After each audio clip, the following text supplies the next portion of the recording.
Today, we're unpacking a deeply emotional family dynamic. We're going to look at a journey from blame to understanding, and this is really dedicated to anyone out there who has ever felt totally misunderstood by their own siblings. It's been 3 years since their mother passed away. The older sister, she's still dreaming about her mom constantly. Every single morning, she wakes up to this immense, just unhealable void. You know that kind of grief, right? You just kind of learn to live with it. Well, one afternoon, feeling completely overwhelmed, she picks up the phone and calls her younger sister, just hoping to be caught. She literally says, "Occasionally, I need to be caught too." The older sister is being completely vulnerable, pleading, "I need family, I need my sister." But the younger sister's response is just cold, clinical even. She says, "Go get a cat, go see a therapist like I did.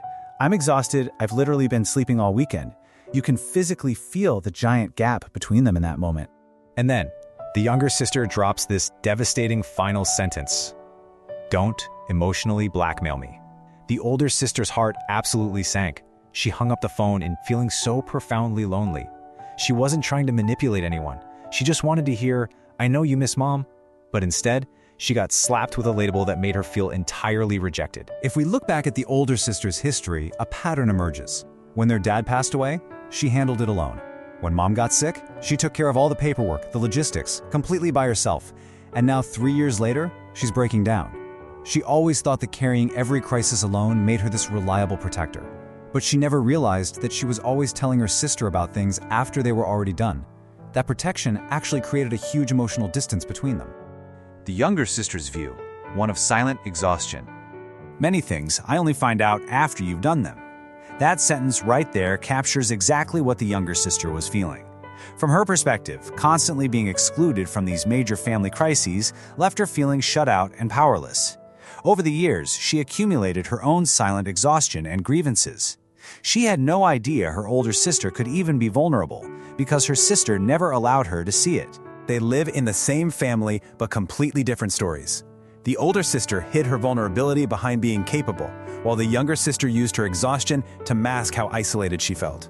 They shared the same childhood, the same massive losses, but they were living in entirely different emotional realities. To figure out how things went so wrong, we need to decode the hidden psychology behind their words.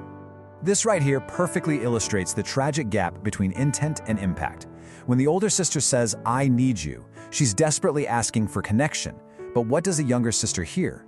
She hears pressure, and when the younger sister says, "Go get a cat," she honestly thinks she's offering a practical, helpful solution.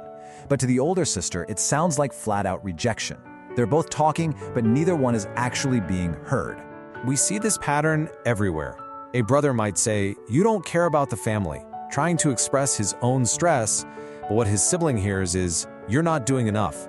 Or a sister says, "I'm really tired lately," simply meaning she needs rest, but her sibling interprets it as, "I don't want to talk to you." Everyone genuinely thinks they're expressing love, but they're speaking a language the other person simply cannot understand. We really have to rethink how we communicate our needs. Have you ever thrown out a vague accusation like, "You don't care about me"? All that does is make the other person throw up their defensive walls immediately. But look at the difference if we use concrete vulnerability. Saying, "I miss mom today, are you willing to chat for just 10 minutes? It's a game changer. It removes all the guesswork and clearly tells the other person exactly what you need right now. Another absolute game changer is setting emotional boundaries. Instead of getting frustrated by unsolicited advice, like someone telling you, "Oh, you think too much," try proactively saying, "Hey, I don't need advice right now, I really just want to be heard." By stating clearly what we don't need, we stop them from trying to fix us, and we give them permission to simply sit with us in our grief. Understanding each other's scars. This is the most vital turning point in any sibling relationship. Imagine waking up after a huge fight and having the thought, "Maybe my sister was hurt in the past too." That right there, that is an incredibly precious turning point. So many of us get stuck in our own feelings of injustice. But when you start to see the other person's story, wow.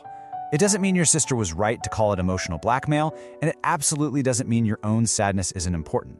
But you're moving from, "Why doesn't she understand me?" to realizing, oh, she has her own scars too. Everyone lives with their own scars, and love is being willing to take a little time to understand the other person's scars.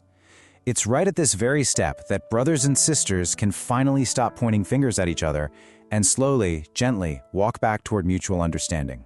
Dropping our defenses to translate the hidden subtext of the people we love takes a ton of courage. So I want to leave you with this question.